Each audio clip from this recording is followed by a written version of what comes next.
चलिए,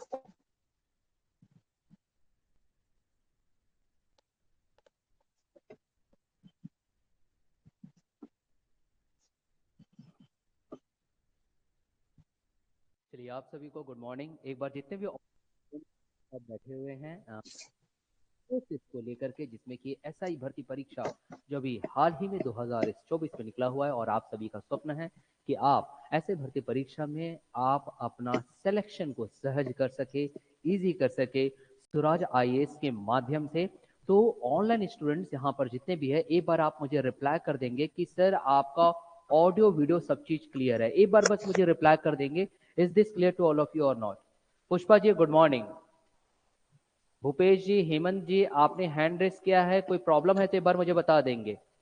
भूपेश जी, हेमंत जी, जो दो स्टूडेंट है हमारे, उन्होंने हैंड रेस किया है, अगर कोई प्रॉब्लम है तो एक बार बता दीजिए सबको। भाई देखो, सुबह की बात है, ठंड की बात है, और ठंड में जब सुबह सुबह जब क्लास लगती है ना, तो एनर्जी बहुत ज्यादा होनी चाहिए आप लोगों में, क्योंकि आप वैसे भी बनने जा रहे हो एसआई, और एसआई में अगर एनर्जी ही ना रहे, ऊर्जा ही नहीं रहे, तो अब आप स्वयं बताइए, आपकी शारीरिक दक्षता को लेकर के भी एक परीक्षा होनी है, फिर आप वहां ऊर्जा कैसे दिखाओगे। इसलिए जोश खरोश के साथ एक बार जल्दी से सब गुड मॉर्निंग बोल देंगे, ताकि मैं अपनी क्लासेस स्टार्ट कर दूं। जल्दी भाई, गुड मॉर्निंग भाई।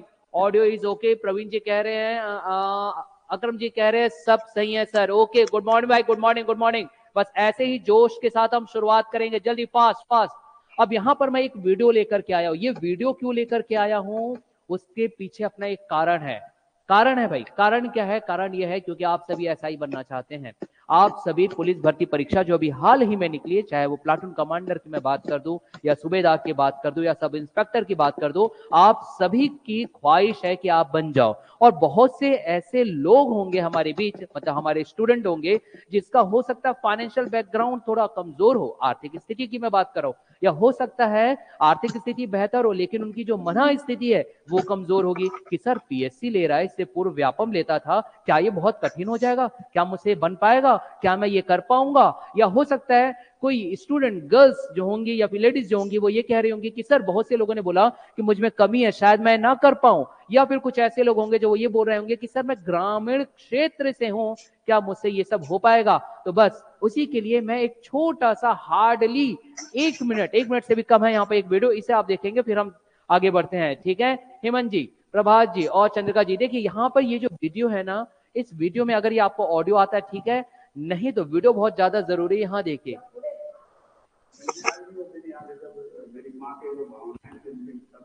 ऐ गरीबी देख, तेरा गुरूर टूट गया, तेरा मुंह काला हो गया, तू मेरी दहलीज पर बैठी रही और मेरा बेटा पुलिस वाला हो गया। आज भी मुझे याद है 3 अगस्त। क्या आप सभी को ये ऑडियो सुनाई दिया? एक बार बता दीजिए, क्या ये ऑडियो सुनाई दिया आप लोगों को? इसमें क्या कहा गया? ऑडियो सुनाई दिया आपको? यहाँ एक माँ है, उस माँ ने अपने इस बेटे के लिए कहा। यहाँ पर बेटा आपको दिखाई दे रहा होगा पुलिस वर्दी में, जैसे कि आप सभी आने वाले समय में बनना चाहते हैं, आने वाले समय में बनना चाहते हैं। ये संतोष जी है, ये आपके ही अपने मध्य प्रदेश से हैं, ये आज पीएससी निकाल करके डीएसपी के पद पे हैं। इनका बैकग्राउंड की अगर मैं बात करूं तो आपको दिखाई दे रहा होगा, ये उनकी माता जी है, घूंघट ताने हुए, अपनी उनकी संस्कृति है, हम इस पर बात नहीं करेंगे। बात इस बात पे करेंगे कि यहाँ देखिए, ये खेतों पर काम कर रही है, खेतों पर काम कर रही है, मतलब आप इनकी आर्थिक स्थिति समझ सकते हो, कमजोर, कमजोर आर्थिक स्थिति। बावजूद उसके संतोष सर जो है, इन्होंने लगातार अपनी प्रैक्टिस करते रहा, वो डीएसपी या पीएससी निकाल करके एक डीएसपी का पद ले सके। विफलताएं भी इनके सामने आई, लेकिन इन्होंने अपनी हार नहीं मानी। एक गुरु के द्वारा इन्हें बोला गया कि आप कर सकते हो, और इन्होंने कर दिखाया। देखिए, बहुत से ऐसे लोग होंगे जिनके माता पिता यह जरूर जानेंगे कि हमारा बच्चा पुलिस रहा है। कुछ माता पिता तो इतने कमजोर होते हैं शिक्षा की दृष्टि से कि उन्हें यही नहीं पता होता कि हमारा बच्चा किस पोस्ट की तैयारी कर रहा है। उन्हें ऐसा लगता है कि बच्चा सरकारी नौकरी की तैयारी कर रहा है। कोई पूछता है तो ये बताता है कि मेरा बेटा या मेरी बेटी जो है वो सरकारी नौकरी की तैयारी कर रहा है या कर रही है। नहीं पता होता उन्हें, अनभिज्ञ होते हैं। और वैसी अनभिज्ञ है ये माँ, जब उन्हें अचानक पता चलता है कि आज उनका बेटा, जी हाँ, संतोष सर डीएसपी बन गए। तब वो एक शायरी कह लीजिए, शब्द कह लीजिए, अपने जीवन के कड़वे अनुभव कह लीजिए। ये जो शब्द मैं आपको कह रहा हूं इसे ध्यान से सुनिएगा, क्योंकि लोग कहते हैं अगर जिंदगी में एक चिंगारी लग जाए तो वही चिंगारी शोले बन करके आती है। जी हाँ, और उससे एक बहुत बड़ा परिवर्तन होता है। ठीक वैसे ही जैसे भारतीय इतिहास में आपको पढ़ाया जाएगा, जब हमारे यहाँ 1857 की क्रांति हुई, तो 1857 की क्रांति के होने का कारण जो बाद में तात्कालिक आपको सुनाई दे रहा था, आपने सुना होगा, जैसे कि मंगल पांडे की अगर मैं बात कर दूं, या फिर कई और हमारे क्रांतिकारी है उनकी अगर मैं बात कर दूं, तो एकाएक उन्होंने इतना बड़ा रिवॉल्यूशन लाने की सोचा कैसे, क्योंकि वो लगातार होता आ रहा था अत्याचार। ठीक वैसे ही यहां जो माता है संतोष सर की, वो गरीबी में है। वो आज भी खेतों में देख लीजिए आप,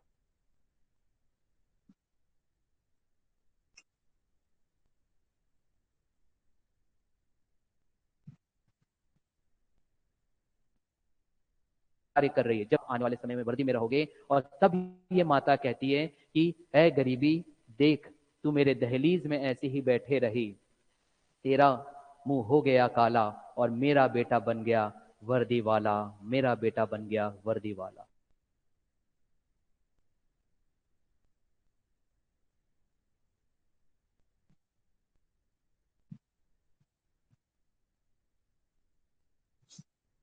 कमजोर हो, अगर आपकी मन स्थिति कमजोर है, हार्ड वर्किंग हो आप लोग, तो आप भी समझ जाइएगा कि डीएसपी संतोष सर की तरह आप भी बन जाओगे। जब संतोष सर इस बात को प्रूव कर सकते हैं आपके अपने मध्य प्रदेश से, भले ही हम छत्तीसगढ़ से, लेकिन मध्य प्रदेश तो हमारा अपना रहा है ना। जब वो बन सकते हैं गरीबी से, तो आप क्यों नहीं बन सकते। आपको आवश्यकता है सिर्फ और सिर्फ पढ़ने की, इस बात को याद रखिएगा, क्योंकि ये कक्षा की प्रथम दिन है, इसलिए मैं ये बात कर रहा हूं। तो जितने भी ऑनलाइन स्टूडेंट्स हैं, अगर मेरी बातों से वाकिफ रखते हैं, अगर आपको ये बात सही समझ में आती है, तो एक बार मुझे रिप्लाई कर देंगे ताकि मैं आगे बढ़ सकूं। जैसे कि हेमंत पटेल जी ने कहा कि सर वर्दी को सलाम और उसको उसको धर्म करने वाले के जुनून को सलाम। जी हाँ, उसको धारण करने वालों को। जी, वेरी गुड हेमंत जी। तो अगर आपको ये बात समझ में आ गई, तो अब हम आगे बढ़ते हैं कि सर अब हमारी तैयारी हो तो कैसे हो, क्या कुछ मापदंड होंगे शारीरिक, वो तो आप जान जाओगे, लेकिन आवश्यकता है शैक्षणिक मापदंडों की, उस पर चर्चा करूंगा। यहां देखते हैं क्या कुछ बात होगी। ये तो था एक छोटा सा वीडियो जो आपके लिए मुझे बताना था। अब हम बात करते हैं हमारे एक्चुअल सिलेबस की, आपको कैसे कुछ तैयारी करनी है, क्या कुछ आपके सिलेबस में रहेगा। देखिए, बहुत सारे जो विद्यार्थी होते हैं ना, वो बस ये सुने रहते हैं कि भाई ऐसा ही भर्ती परीक्षा आ गई, प्लाटून कमांडर आ गया, भाई सूबेदार की आ गई, मैं इस पोस्ट में जाऊंगा। लेकिन याद रखिएगा, रण क्षेत्र में उतरने से पूर्व सबसे जरूरी और आवश्यकता इस बात की होती है कि आपको किस पदों के लिए लड़ना है, या रण क्षेत्र में उतरने से पूर्व आपको वहां के मैदान को जानना होगा। रण क्षेत्र में उतरने से पूर्व आपकी बेहतर तैयारी होनी चाहिए, पूर्व नियोजित, और वही पूर्व नियोजित तैयारी आपको कराने के लिए सबसे ज्यादा जरूरी है कि हम इस नोटिफिकेशन पर ध्यान दें, इस नोटिफिकेशन पे। और इस नोटिफिकेशन पे आपने तो सुन रखा है कि भाई यहां पर देखिए, आपके पास आया होगा कि कुल पद कितने हैं, और कुल पद हम कह देते 341। लेकिन आप यह भी तो देखिए, क्या कुल पद 341 के लिए आप हो? नहीं, आपको तो अपनी अपनी कैटेगरी पर फाइट करना है। उस कैटेगरी से फाइट करके फिर आपको जनरल कैटेगरी में भी जाना है, अगर आप बेहतर मूल्यांकन स्वयं का कर दिखाए सबके सामने तो। और अगर आप जनरल कैटेगरी से हो, तो आपको तो और ज्यादा बेहतर करना होगा, कंपटीशन आपके लिए काफी टफ हो सकता है। तो सिर्फ ये ना देखो कि यहां पे कुल टोटल 341 है, भाई लाखों फॉर्म आएंगे, और उस लाखों फॉर्म में आपको कितना जाना है वो आपको देखना होगा, आपकी अपनी कैटेगरी के अकॉर्डिंग, आपकी अपनी उस पोस्ट के अकॉर्डिंग, जिस पोस्ट के लिए आप लड़ना चाहते हो इस मैदान में। पहला चीज माइंड से हटा दीजिए कि कुल 341 है, मतलब मेरे लिए बहुत बड़ा रैंक लाना है, ऐसा कुछ नहीं है। कैटेगरी वाइज देखोगे तो आपकी रैंकिंग को और बेहतर करना होगा, क्योंकि पोस्ट कम हो जाएगा, पहली चीज। अब दूसरी बात उठती है सिलेबस को लेकर। मैं हार्डली आपसे 5 मिनट या उससे भी कम समय लूंगा सिलेबस को, फिर हम शुरुआत करेंगे भारत के भूगोल की। अब बात उठती है कि सर ठीक है, हमने पद जान लिया 341 है। नोटिफिकेशन को अगर पढ़ने के लिए जाओगे तो आपके पास बहुत सारी चीजें दी रहेगी, जैसे कि शारीरिक अहर्ताएं क्या है, मैं इसकी बात नहीं करूंगा क्योंकि शारीरिक अहर्ताओं को लेकर के वो आपका अपना कार्य रहेगा किस तरीके से करना है। हम यहाँ पे शैक्षणिक अहर्ताओं की बात करेंगे और शैक्षणिक के तौर पर विशेष तौर पर हम जो बात करेंगे वो ये बात करेंगे कि आपका सिलेबस क्या है, क्योंकि until and unless if you don't know the syllabus how will you prepare yourself for the examination.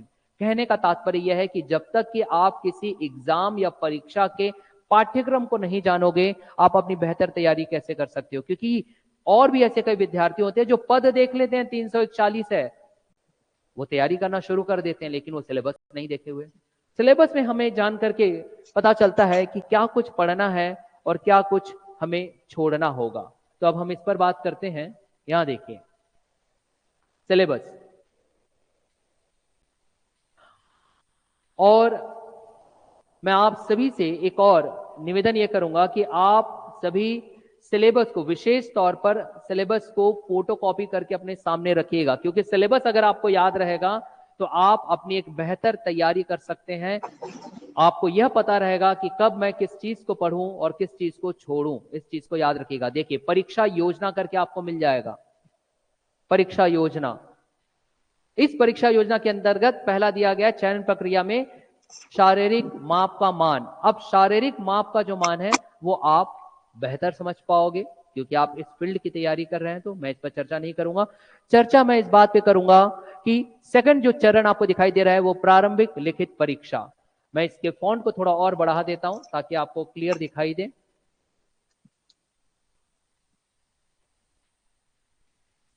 यहां देखिए क्या कह रहा है ये, अब शायद क्लियर हो रहा होगा। अगर हम बात करें प्रारंभिक लिखित परीक्षा, पहला आपका होगा प्रिलिमिनरी एग्जामिनेशन। अब प्रिलिमिनरी एग्जामिनेशन या फिर जो प्रारंभिक परीक्षा है वो पीएससी ले रहा है, तो जाहिर सी बात है जो उसके प्रश्न पूछने का तरीका रहेगा वो थोड़ा टफ हो सकता है। ऑनलाइन जितने भी विद्यार्थी ध्यान से सुनिएगा, क्योंकि ये जो प्रथम दिन होता है ना, इस प्रथम दिन में ये जो बातें कही जाती है, जो बात मैं आज आपसे कह रहा हूं, यही काफी महत्वपूर्ण होता है। भाई पढ़ना तो आपको स्वयं है, स्व अध्ययन करना तो आपको स्वयं है। हम सिर्फ आपका मार्ग प्रशस्त कर सकते हैं, हम आपको रास्ता दिखा सकते हैं, हम आपके हाथों को पकड़ करके उस रास्ते में चल सकते हैं, लेकिन चलना तो आपको स्वयं है। इसलिए आज के पहले दिन का ये 5 मिनट का सेशन जरूर देखिएगा। भाई पहला आपके पास कहा गया कि प्रारंभिक लिखित परीक्षा होगा। अब प्रारंभिक लिखित परीक्षा होगा तो आपको यह जानना जरूरी है कि इस प्रारंभिक लिखित परीक्षा में सर कितने अंकों का होगा। अगर आप ये जान जाते हैं तो आपके पास क्लियर कट पता होता है कि मुझे तैयारी कितनी करने की। देखिए यहां पे दिया गया है कि प्रारंभिक परीक्षा आप लेते हो तो 300 अंक, लेकिन समय 2 घंटे मात्र। 300 अंक, समय 2 घंटे, सोचिए। और अगर मैं यहां पे प्रश्नों की अगर मैं बात करूं तो प्रश्न यहां पर 100 प्रश्न देंगे। अब तक पीएससी, जैसे कि पीएससी लेता था आयोग, तो 100 प्रश्न देता है, 200 अंक आते हैं। यहां पे 100 प्रश्न है लेकिन 300 अंकों का है। तो सोचिए, गहराई को समझिए इस बात को आप लोग। समय आपके पास 2 घंटे हैं, प्रश्न वही है 100, लेकिन अंक 300 कर दिया। तो आपको एक बेहतर तैयारी करनी होगी अपनी। अब बात उठती है कि जब ये प्रारंभिक परीक्षा अगर मेरी निकल जाती, सर मान लीजिए मैंने प्रारंभिक परीक्षा क्लियर कर लिया, तो कितने लोग या कितनी स्टूडेंट्स को पास आउट करेंगे वो मुख्य लिखित परीक्षा के लिए या मुख्य परीक्षा के लिए। तो याद रखिएगा, आपकी जितनी भी वैकेंसी आई है, जितने भी आपकी भर्ती के लिए पद आए हैं, उसका यहां दिया गया 20 गुना अभ्यर्थी को मुख्य लिखित परीक्षा के लिए शामिल किया जाएगा। तो अब आप ये समझिए, क्या आप 20 गुना अभ्यर्थियों में नहीं आ पाओगे? बताइए, ध्यान दीजिएगा, मैं फिर से कह रहा हूं विद्यार्थियों, आप इस 5 से 10 मिनट के सेशन को बिल्कुल भी ड्रॉप करने का मत सोचिएगा, क्योंकि ये बहुत इंपॉर्टेंट बात है जिसको प्रायः हम छोड़ चुके रहते हैं। रण क्षेत्र में उतरने से पूर्व की आपकी पूर्व नियोजित तैयारी होना चाहिए, वो तैयारी मैं बता रहा हूं। सिलेबस तो हम करवाएंगे ही, लेकिन ये बाद में नहीं बोला जाएगा। तो आपको 300 अंक है, 2 घंटे हैं, मतलब आपके लिए वैसे ही टफ हो गया। 100 क्वेश्चन जो अब तक 200 नंबर का आ रहा था पीएससी आयोग जैसे लिया करता है, लेकिन यहाँ पे 300 आपके पास दिखाई दे रहा है अंक, और समय 2 घंटा, और आपके पास 20 गुना अभ्यर्थियों का यहाँ पर चयन होगा, इसने ये बात कही। आगे बढ़ते हैं। मान लीजिए आपने लिखित परीक्षा क्लियर कर लिया। सेकंड है आपके पास मुख्य परीक्षा।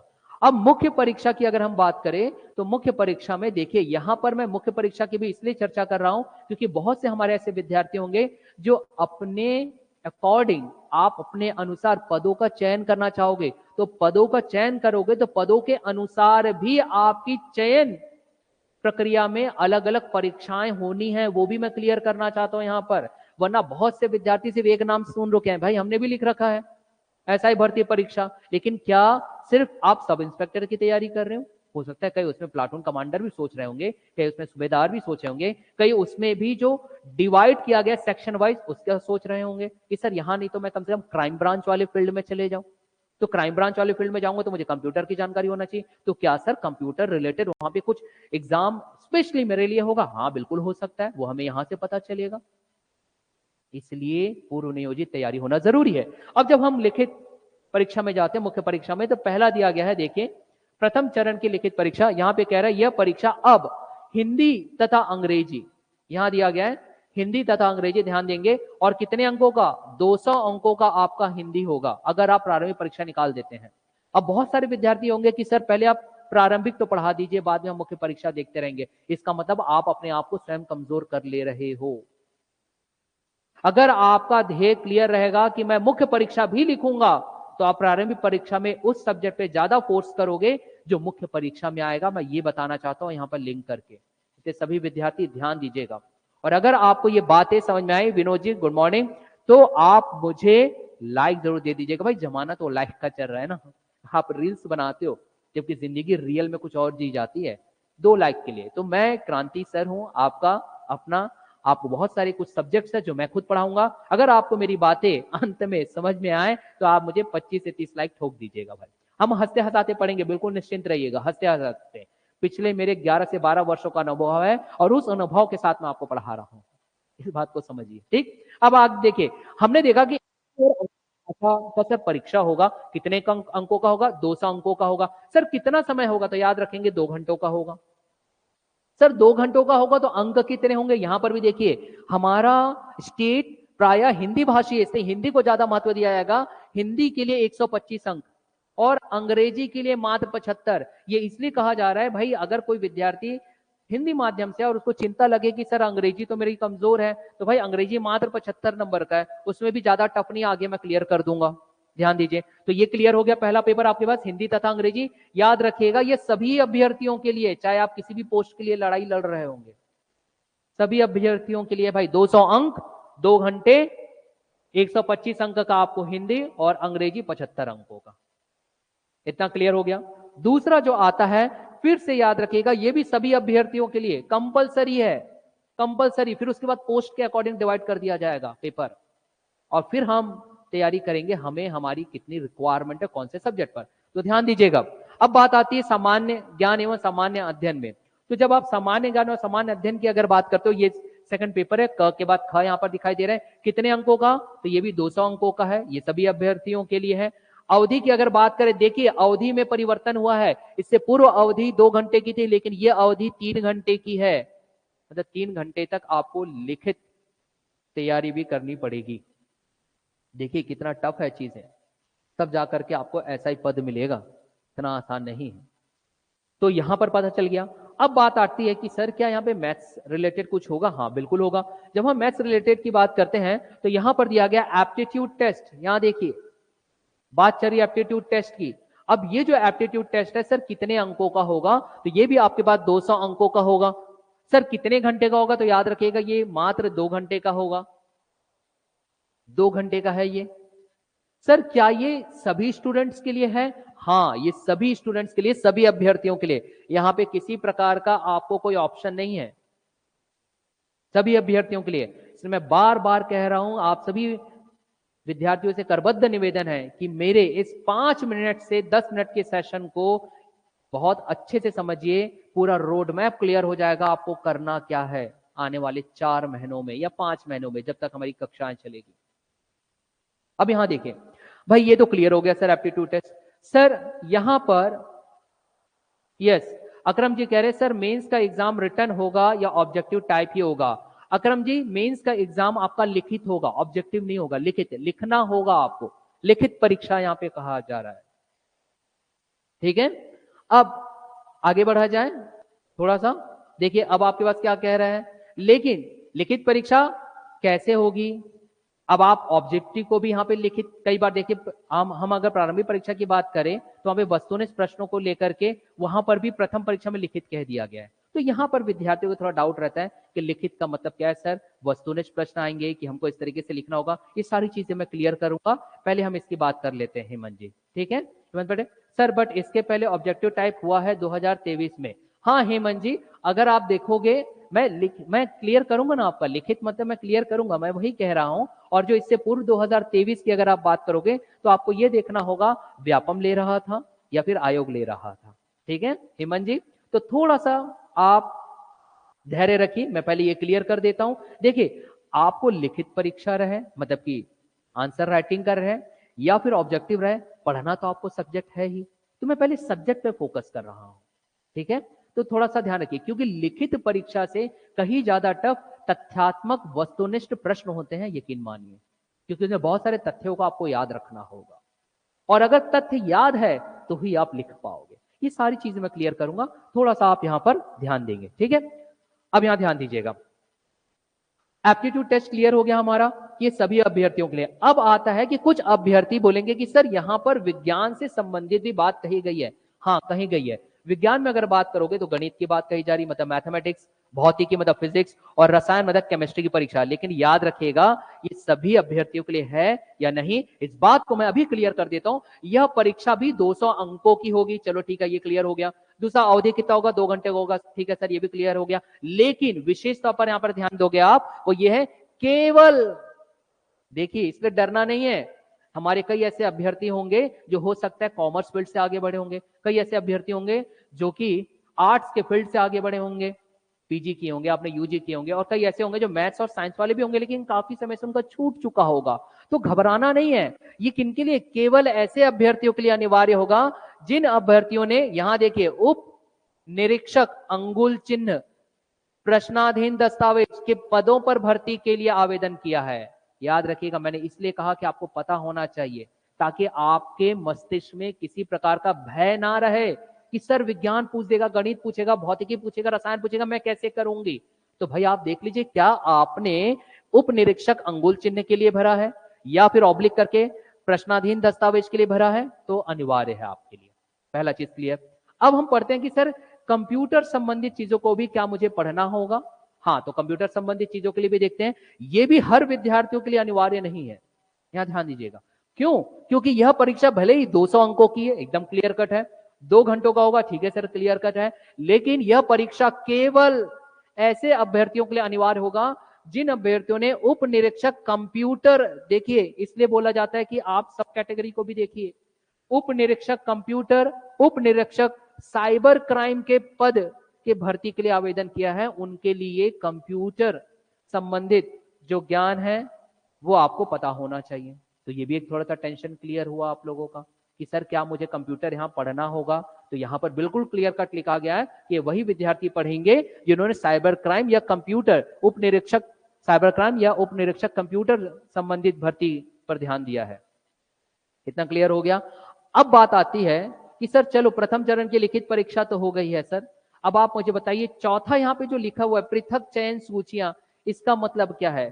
जब हम इसकी अगर बात करेंगे तो यहां पर भी अब आपका, देखिए आपने तो लिखित परीक्षा दे दिया ना, आपने मुख्य परीक्षा दे दिया, अब आपको क्या किया जाएगा, जैसे कि प्रथम तौर पर जब आपने प्रारंभिक परीक्षा दिया तो 20 गुना भर्ती का 20 गुना अभ्यर्थी को लिया गया यहां पर। अब एक और मेरिट लिस्ट तैयार होगा आगे के लिए, और ये मेरिट लिस्ट 3 मेरिट लिस्ट आएगा, यहां पर भी ध्यान दीजिएगा, ये बहुत महत्वपूर्ण है, विद्यार्थी से समझ नहीं पाते और फिर कंफ्यूज रहते हैं कि सर मेरा चयन होगा या नहीं आगे के स्टेप में। तो यहां दिया गया है कि कुल 3 पृथक पृथक प्रावीण्य सूची या मेरिट लिस्ट तैयार की जाएगी। किसके आधार पर, विज्ञापित रिक्त पदों के आधार पर। कितने गुना स्टूडेंट लिए जाएंगे, 5 गुना संख्या में अभ्यर्थियों को लिया जाएगा, मतलब कि उसके बाद के चरण के लिए, चाहे आप उसको साक्षात्कार ले लीजिए या फिर आपका जो फिजिकल प्रैक्टिस या फिजिकल टेस्ट होगा उसके लिए, कितना, 5 गुना। इससे पहले कितने लिए गए? 20 गुना। तो देखिए अब आपको स्टेप बाय स्टेप टफ होते जा रहा है। और ये जो 3 प्रावीण्य सूची रहेगा किसके आधार पर है? जितने विज्ञापित पद जो बताए गए हैं, जैसे कि उदाहरण के तौर पर मैं 1-2 बता देता हूं। इसमें जैसे बोला गया प्रथम चरण की लिखित परीक्षा में जो आप अंक लाओगे उसे जोड़ा जाएगा, और जोड़ने के पश्चात जैसे कि पृथक तौर पर जोड़कर पृथक से सूबेदार, उप निरीक्षक विशेष शाखा, प्लाटून कमांडर की 1, उप निरीक्षक अंगुल चिन्ह प्रश्नाधीन दस्तावेज, उप निरीक्षक कंप्यूटर, उप निरीक्षक साइबर क्राइम, इन सब का मिला करके 3 अलग अलग मेरिट लिस्ट निकाला जाएगा। अब आप देख लीजिए आप किस मेरिट लिस्ट में आना चाहते हैं। ये भी क्लियर हो गया। हार्डली 2 मिनट का और है, यहां देखेंगे। अब हम आगे बढ़ते हैं भाई। बनना आप सभी को ऐसा ही है और मैं चाहूंगा आप बनो ही, बनना ही है आपको। अब देखिए इसके बाद क्या है?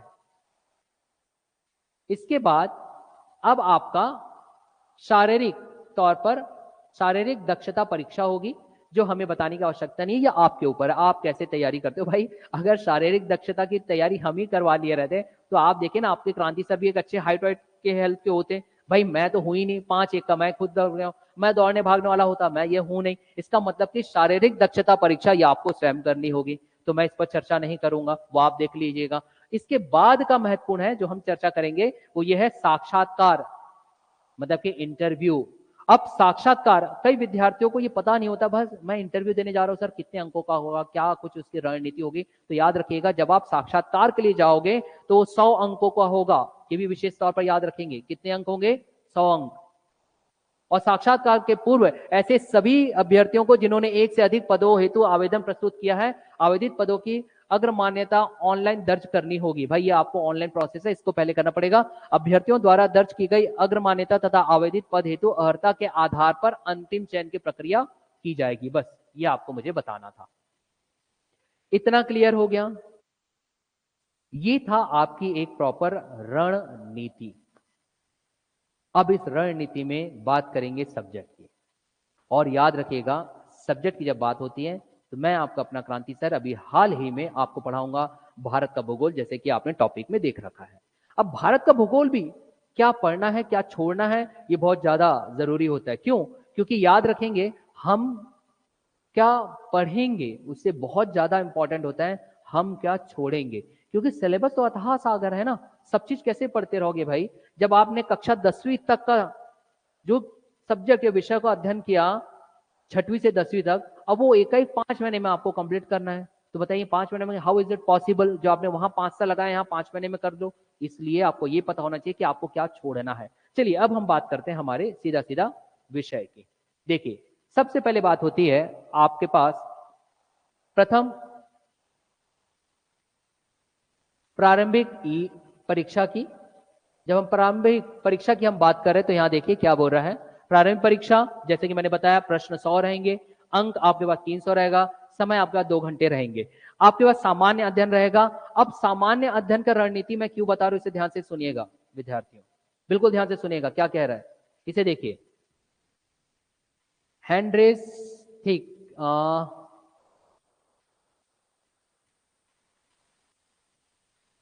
ठीक। अकरम जी बोल रहे सर प्री और मीन्स दोनों को लेके ही आगे पढ़ाई होगी ना। हाँ अकरम जी अभी फिलहाल हम आपको प्रारंभिक परीक्षा की दृष्टि से पूरी चीज बताएंगे, लेकिन मेंस में जो सिलेबस में दिया गया है उसको लिंक करके उस पर ज्यादा फोर्स किया जाएगा ताकि आपकी बेहतर तैयारी हो सके। लेकिन याद रखिएगा मुख्य परीक्षा बिल्कुल अलग है, प्रारंभिक परीक्षा बिल्कुल अलग है, लेकिन प्रारंभिक परीक्षा में ऐसे विषय और उस विषय में ऐसे शीर्षक जो कि सीधा जुड़ा हुआ है मुख्य परीक्षा से, उस पर हम थोड़ा फोकस करेंगे। हम तथ्यात्मक चीजों को आपको थोड़ा ज्यादा याद कराएंगे ताकि आपकी प्रारंभिक चीजें निकल जाए। और अगर मैं सीधा सीधा कहूं, अगर आपने प्रारंभिक परीक्षा की बेहतर तैयारी कर ली या फिर हम सुराज आईएएस में जो हम आपको पढ़ा रहे हैं, अगर आप यहां पर बेहतर तैयारी आने वाली 4 से 5 माह तक अगर आप कर लेते हैं तो मुख्य परीक्षा की लगभग 70% आपकी चीजें हो चुकी रहेगी।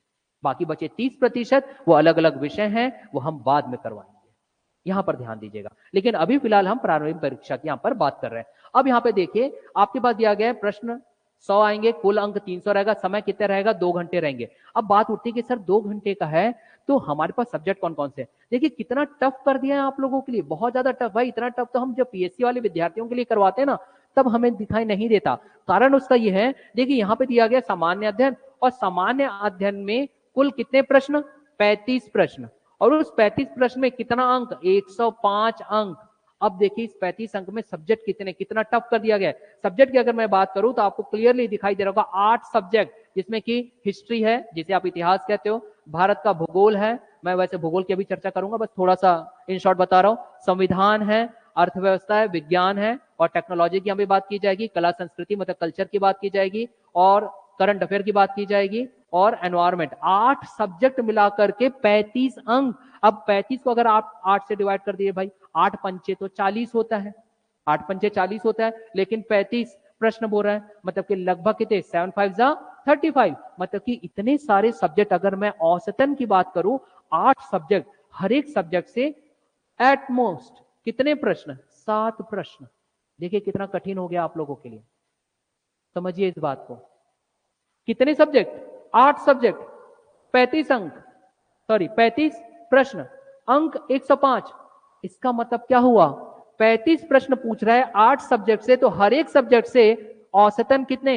7 प्रश्न। अब आप सोचो, पूरे भारत का इतिहास आप पढ़ोगे, जिसमें कि स्वतंत्रता तक आप जाओगे, प्राचीन भारत, मध्यकालीन भारत और स्वतंत्रता तक 1947, इतना लंबा चौड़ा इतिहास पढ़ने के बाद आपको 7 नंबर का पूछा जाएगा। ऐसे ही उदाहरण के तौर पर भूगोल भी है, उदाहरण के तौर पर संविधान है, उदाहरण के तौर पर इकोनॉमिक्स है या अर्थव्यवस्था है, अन्य बाकी विषय है। मतलब कि आपको अध्ययन कितना ज्यादा करना है और कितना सटीक करना होगा, इसका मतलब यह है कि क्या कुछ पढ़ना है और क्या कुछ छोड़ना है, यह आपको पता होना चाहिए। यही कारण है कि शिक्षकों का मार्गदर्शन होना आपके लिए अत्यंत आवश्यक है।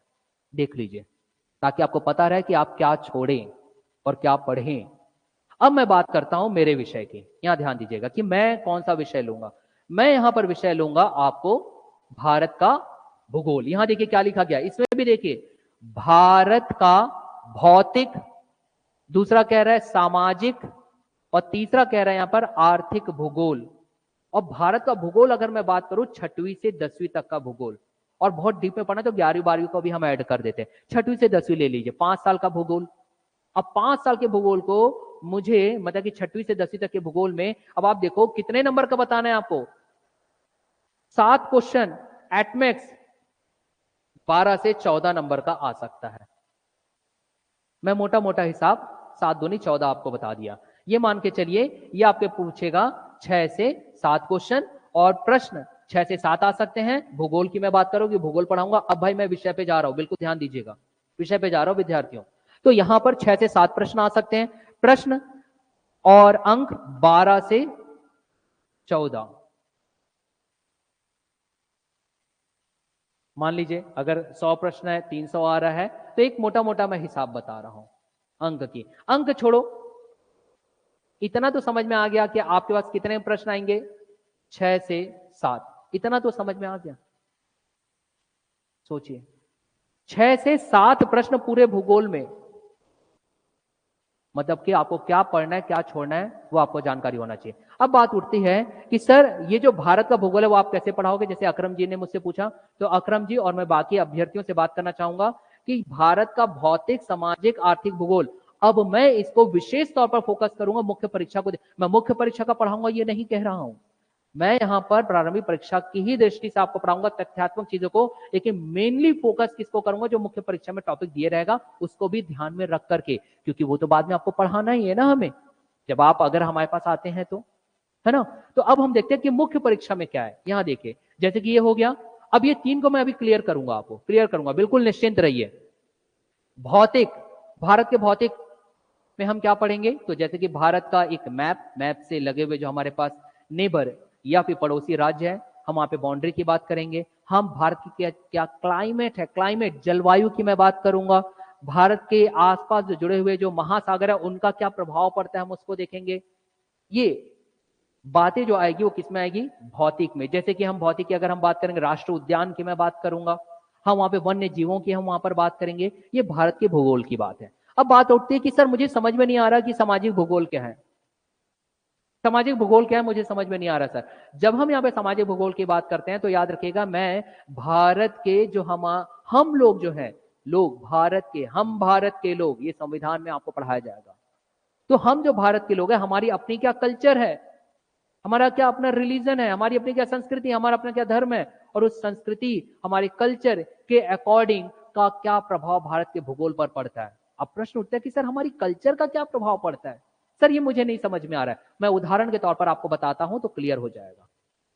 आपने सुना होगा कि हमारे भारत में आज भी कई दूर दराज जंगलों में हमारे कई ऐसे भाई बंधु हैं जिसे हम कहते हैं कि वो जंगल के निवासी है जंगल के निवासी, और वो हमारे भाई बंधु आज भी अपने, आज जो मेन स्ट्रीम में जहां पे हम रह रहे हैं, मुख्य धारा में, समाज की मुख्य धारा में, वो हमसे कोसों दूर है। तो आज भी उदाहरण के तौर पे उनकी एक संस्कृति है। क्या संस्कृति है?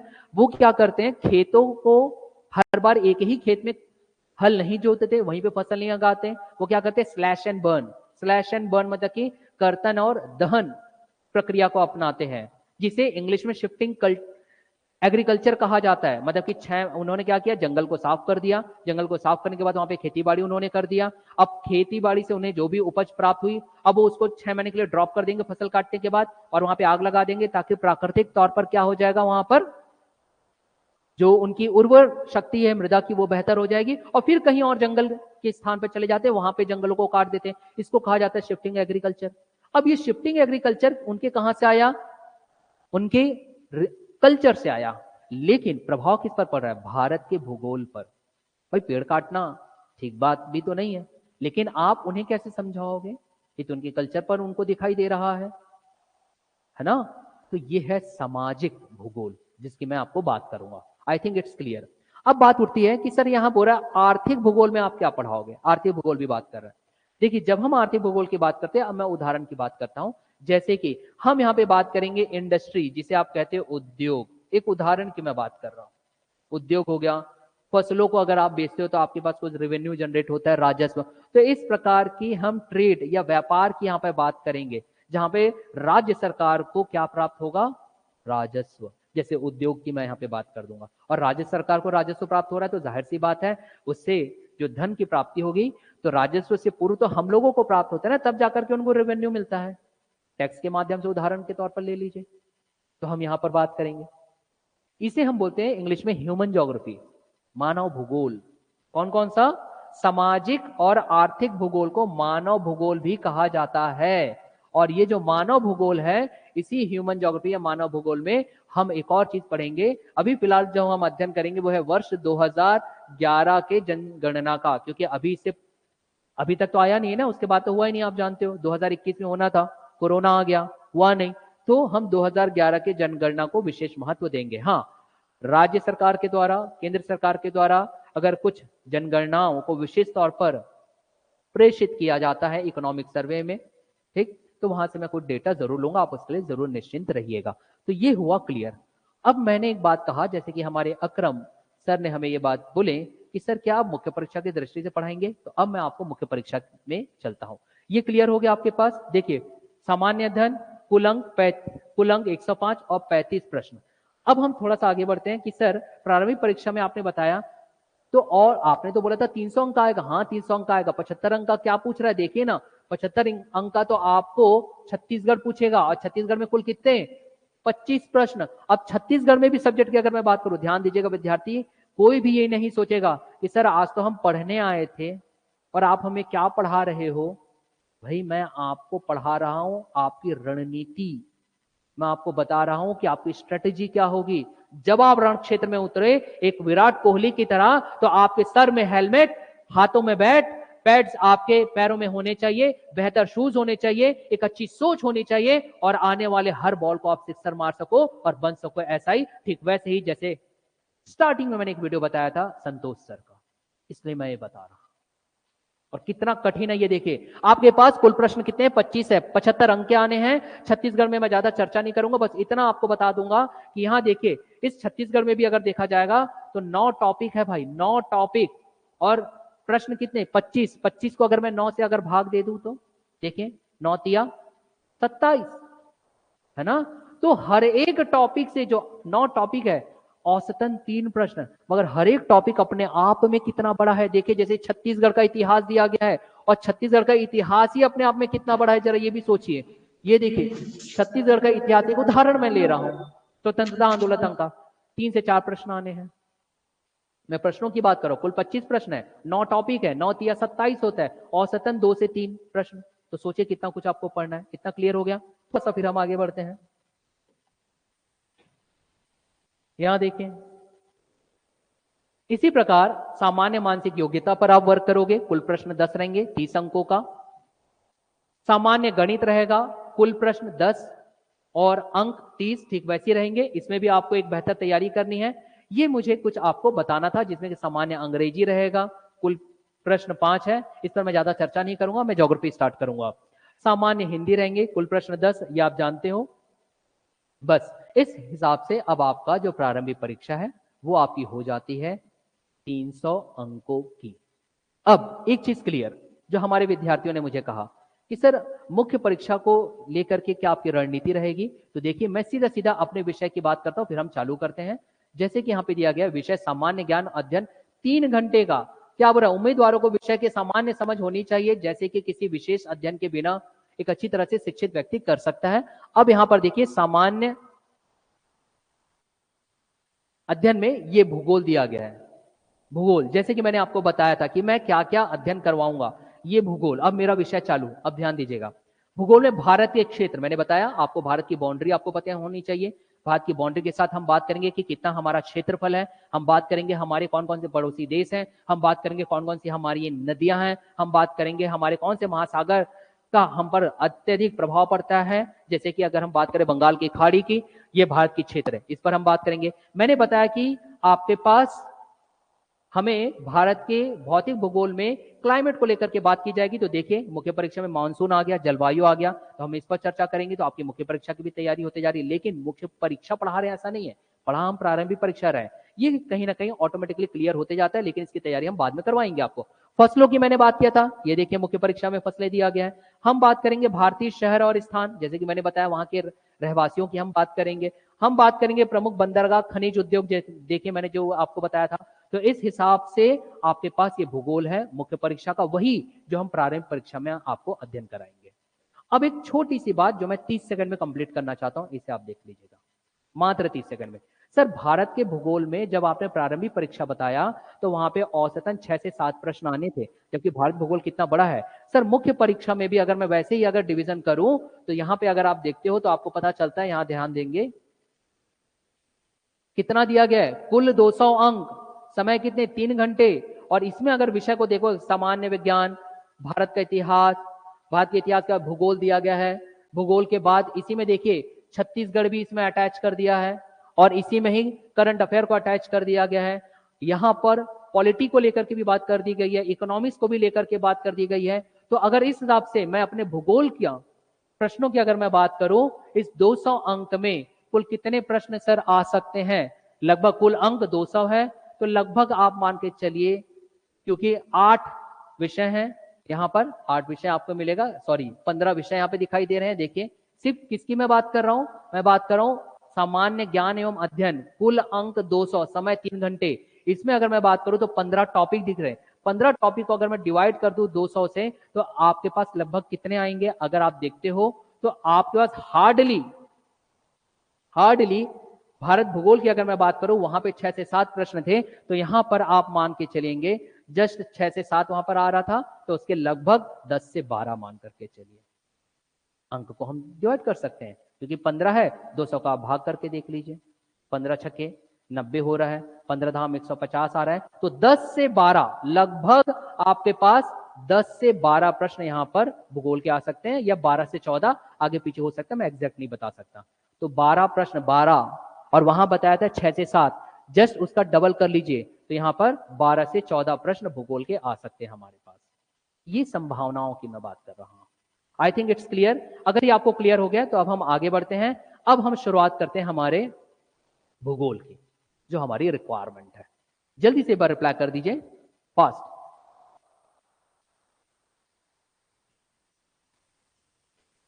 चलिए अब बात उठती है भारत के भूगोल की। अब हमारा ज्योग्राफी स्टार्ट है। भाई एक बार सब के सब अपने माइंड को फ्रेश कर लेंगे, जितने भी स्टूडेंट है माइंड को फ्रेश कर लीजिए। यस, किसी का कोई डाउट?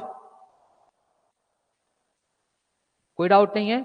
अब हम शुरुआत करें भारत के भूगोल की। हंसते हंसाते पढ़ेंगे। अब तक तो मैंने गंभीर अवस्था में आपको बताया, हो सकता है मेरे बहुत सारे विद्यार्थी इस बात से अचंभित हो रहे होंगे, यार सुबह सुबह ही डरा दिया हमको। डराया नहीं था, गंभीर होना आवश्यक है, होना आवश्यक है, क्योंकि आपकी परीक्षा कठिन है। अब हम हंसते हंसाते पढ़ेंगे। देखिए, जैसे कि आपको बताया गया कि यहां पर अब हम भारत के भूगोल की बात करेंगे। भारत का भूगोल,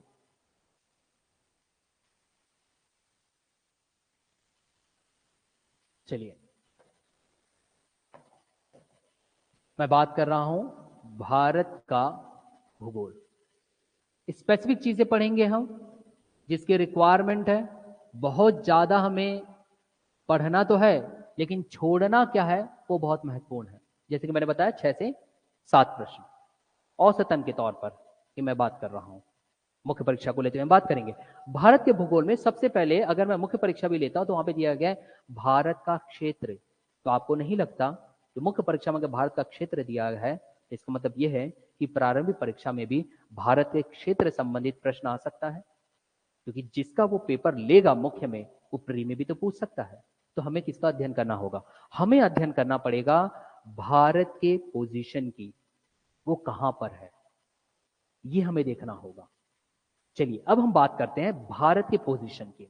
भारत की पोजीशन को जानने के लिए सर्वप्रथम हमें यहां पे जो देखना होगा वो है ग्लोब को। तो ये हो गया हमारा ग्लोब, जिसे आप पृथ्वी का नमूना भी कहते हो। अब इस पृथ्वी के इस नमूने में या फिर ग्लोब में हमें लोकेट करना होगा भारत को। देखिए, हो सकता है कि बहुत से विद्यार्थी पहले से पढ़े हो तो उन्हें लगे कि सर आसान है चीजें। हाँ, आसान होता है जब एक शिक्षक आपको क्लियर कर देता है, लेकिन तथ्य तो आपको याद करना होगा। प्रश्न घुमा फिरा करके आता है। ये भारत का भूगोल है। इस भारत के भूगोल में हम सर्वप्रथम ले रहे हैं ग्लोब, जो कि पृथ्वी का नमूना है। हमने इसे 2 भागों में विभाजित कर दिया। याद रखिएगा, ये जो 2 भागों में विभाजित करने वाली रेखा है, यह विषुवत रेखा। अब सर आप ऐसा पढ़ा क्यों रहे हो? ऐसा इसलिए पढ़ाया जा रहा है क्योंकि प्रश्न आपके पास ऐसा पूछ देता है कि भारत की स्थिति दिए गए निम्नांकित विकल्पों में से बताइए। तब वहां पे दिया रहता है कुछ उसके लैटिट्यूड और लॉन्गिट्यूड, मतलब अक्षांशीय और देशांतरी स्थितियां दे दी जाती है, और सामने लिख देता है पूर्व, या लिख देगा पश्चिम, या लिख देगा ईस्ट, जिसे इंग्लिश में पूर्व कहते हो, पश्चिम या वेस्ट, या लिख देगा नॉर्थ, मतलब उत्तर में है, या दक्षिण में। तो ऐसे अगर प्रश्न दे दे तो आपको पता भी तो होना चाहिए ना कि भारत एक्चुअल में लाई कहां करता है और हम कैसे पढ़ेंगे, है ना? जैसे कि यहाँ पे विनोद जी कह रहे हैं कि बहुत अच्छे से पढ़ा रहे हैं सर, एक डाउट क्लियर करते जा रहे हैं, सवाल खड़े करने का मौका ही नहीं मिलता है आपकी क्लास में। Thank you Vinod ji. और हेमा जी बोल रहे सर इंडियन ज्योग्राफी को करंट अफेयर से भी रिलेट करके और अपडेट फैक्ट को भी बताइएगा। तो हेमा जी बिल्कुल निश्चिंत रहिए, यहाँ पर स्वराज आईएएस में 3 शिक्षक जो परमानेंट है, जो स्वयं यहाँ के ओनर ही है, और जब ओनर ही है तो वो आपको ऐसा ही पढ़ाएंगे कि आप भी अपनी जिंदगी में ओनर बन सको आपके एसआई में। तो आप निश्चिंत रहिए, हम करंट अफेयर से अपडेट करते रहते हैं आप लोगों को, आप निश्चिंत रहिएगा। मैं बिल्कुल अपडेट करूंगा, मैं ही नहीं और भी जो शिक्षक आएंगे। तो ये भारत का भूगोल से सर्वप्रथम हमने क्या बात किया? ग्लोब की बात की है। तो ये जो लाइन है ये है विषुवत रेखा, तो याद रखेंगे इसे हम बोलेंगे विषुवत। अगर आप इंग्लिश मीडियम से तो मैं दोनों ही माध्यम का प्रयोग करूंगा ताकि दिक्कत ना हो। इसे हम कहते हैं इक्वेटर इंग्लिश में, और हिंदी में इसे हम कहेंगे विषुवत रेखा। विषुवत रेखा, ये रहा विषुवत रेखा। अब विषुवत रेखा की हम क्यों बात कर रहे हैं? क्योंकि विषुवत रेखा जो है ग्लोब को 2 भागों में विभाजित करता है, जैसे कि आपको दिखाई दे रहा होगा, एक है ऊपर का और एक नीचे। इसे हम अच्छे शब्दों में बोलते हैं उत्तरी गोलार्ध और दक्षिणी गोलार्ध। जब हम उत्तरी गोलार्ध की हम बात करेंगे विद्यार्थियों, तो यहां पर आएगा, और जब हम दक्षिणी गोलार्ध की हम बात करते हैं तो ये है। ये मैं ऐसा क्यों बोल रहा हूं? ऐसा इसलिए बोल रहा हूं क्योंकि आपके पास प्रश्न ऐसा घुमा फिरा करके वाक्य आधारित बोल सकता है कि भारत की स्थिति दक्षिणी गोलार्ध में है। तो वो स्टेटमेंट क्या हो जाएगा? रॉन्ग, क्योंकि भारत की स्थिति कहां पर है? उत्तरी गोलार्ध में। हम भारत की स्थिति को यहां दिखाएंगे अभी थोड़ी देर में, आप निश्चिंत रहिएगा। भारत को मैं यहां पर दिखाऊंगा। तो भारत की स्थिति कहां पर है? उत्तरी गोलार्ध में। कैसे पता चला? स्थिति देख करके। अब गोलार्ध 2 भागों में कैसे विभाजित हुआ? तो आपको पता होना चाहिए किसकी वजह से? विषुवत रेखा की वजह से। चलो ये क्लियर हो गया डाउट। अब हम आगे बढ़ते हैं दूसरी चीजें। अब भारत को हमको दिखाना है सर, तो चलिए मैं भारत को बता देता हूं। इंडिया बना देते हैं सबसे पहले। ये रहा इंडिया यहां पर।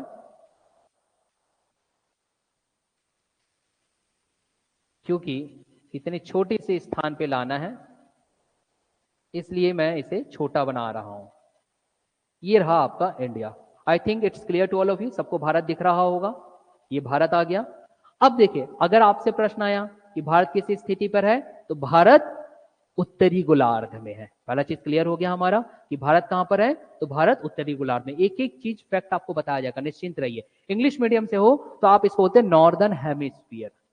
पहला चीज क्लियर, उत्तरी गोलार्ध। दूसरी चीज बात आती है कि अब आपके पास आएगा इसकी अक्षांशीय और देशांतरीय स्थितियां क्या है, लैटिट्यूड और लॉन्गिट्यूडनल पोजीशन क्या है, ये भी बात पूछता है। पहले हम छोटी सी, क्योंकि भारत के क्षेत्र में जाने से पहले भारत की स्थिति को जानना जरूरी है।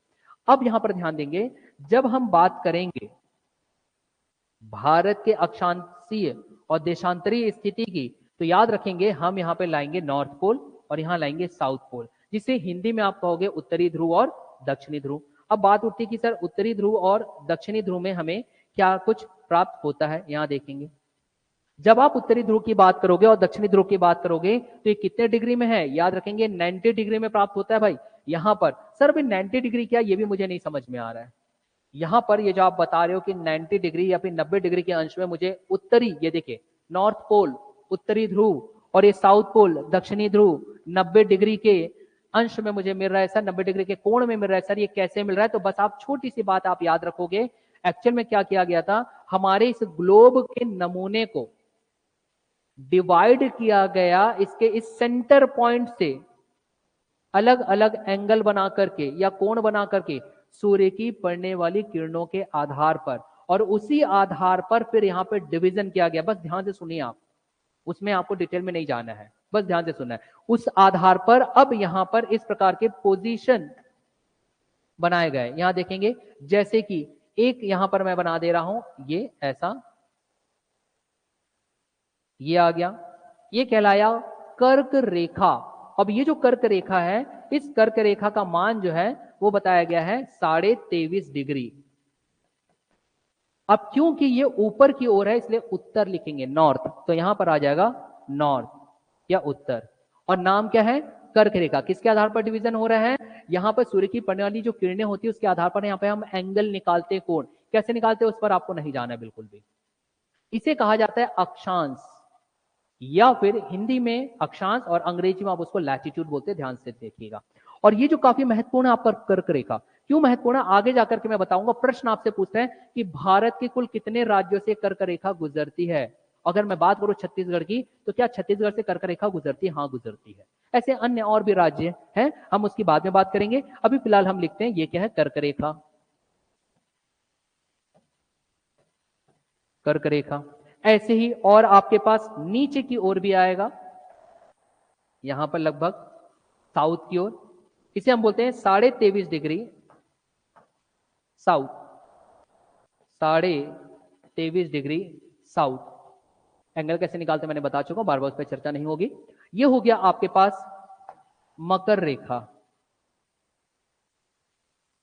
मकर रेखा, कर्क रेखा और मकर रेखा दोनों ही अक्षांश है, लेकिन भारत की अक्षांशीय स्थिति से महत्वपूर्ण क्या है, कर्क रेखा। अब देखिए अगर आपसे कभी ऐसा प्रश्न कर दे क्या मकर रेखा भारत से गुजरती है, भाई नहीं गुजरती। अब ऐसा तो सिली क्वेश्चन देगा नहीं, क्योंकि मकर रेखा तो कहां पर है, दक्षिणी गोलार्ध में है ना।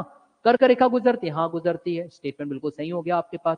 एक एक पॉइंट को याद रखिएगा, छोटी छोटी बातों को ही शब्दावली में पिरो करके घुमा फिरा करके आपको प्रश्न दिया जाता है, और तभी विद्यार्थी कंफ्यूज हो जाते हैं। ठीक है विद्यार्थियों, ध्यान दीजिएगा यहां पर, है ना। बात करें आगे, गीता साहू जी का प्रश्न है कि सर रिकॉर्डेड क्लासेस नहीं मिलेगा क्या। तो मैं सभी विद्यार्थियों को बता रहा हूं, निश्चिंत रहिए, आप लोगों को जो लाइव पढ़ाया जा रहा है यहाँ रायपुर से संचालित कक्षाओं की लाइव रिकॉर्डेड क्लासेस 24/7 पूरे 1 वर्ष की वैलिडिटी तक आपको मिलेगा ही भाई। जो यहाँ पर लाइव क्लास में ज्वाइन नहीं हो पाएंगे वो रिकॉर्डेड क्लास से पढ़ लीजिएगा, निश्चिंत रहिए, सब मिलेगा, बिल्कुल निश्चिंत रहो आप, सब चीज मिलेगा, एवरीथिंग यू विल गेट। ठीक, अब हम आगे बढ़ते हैं। मकर रेखा हो गया, इसके पश्चात फिर एक लैटिट्यूड या अक्षांश की हम बात करेंगे, एक और अक्षांश हम ले लेते हैं। अब कर्क रेखा के ऊपर जाएंगे, ठीक वैसे ही एक हम यहां पर ले लेंगे, एक और लाइक दिस, ये है अक्षांश या लैटिट्यूड आप दे दीजिए। सबके मैं एंगल लिख देता हूं। यहां पर आपके पास शून्य से, ये विषुवत रेखा 0 डिग्री पे रहता है ना, ये 0 डिग्री पे रहता है, शुरुआत 0 डिग्री से होती है, ठीक। 0 डिग्री, 23.5 डिग्री। अब आप थोड़ा ऊपर जाते हो, ठीक। जब आप ऊपर जाओगे तो आपके पास क्या आएगा, 66 डिग्री आएगा। 66 डिग्री बाद धीरे धीरे जाओगे 90 डिग्री आएगा। तो अलग अलग नाम पे जाएगा। मैं फिलहाल सिर्फ कर्क रेखा और मकर रेखा पर फोकस कर रहा हूं। बाकी चीजें मैं आपको बाद में जब क्लाइमेट पढ़ाऊंगा ना तब बताऊंगा, जितने की जब आवश्यकता है उसकी बात करूंगा, ताकि आप किसी प्रकार से कंफ्यूज ना रहे। अभी फिलहाल बस हम इसकी बात करें, कर्क रेखा और मकर रेखा। मैं इसके ऊपर के एंगल की मैं बात नहीं कर रहा हूं, अभी फोकस सिर्फ इस पर कर रहा हूं क्योंकि आज प्रथम दिन है। ज्यादा तथ्यों की बात कर दूंगा तो विद्यार्थी के मस्तिष्क में प्रश्न उठने लगता है कि सर डाउट क्लियर हो रहा है, नहीं हो पा रहा है। अभी फिलहाल सिर्फ इन दोनों की बात करो। ऊपर भी एंगल हम डिवाइड करेंगे, 23.5 आएगा, फिर 66 डिग्री आएगा, फिर 90 डिग्री जैसे कि नॉर्थ पोल।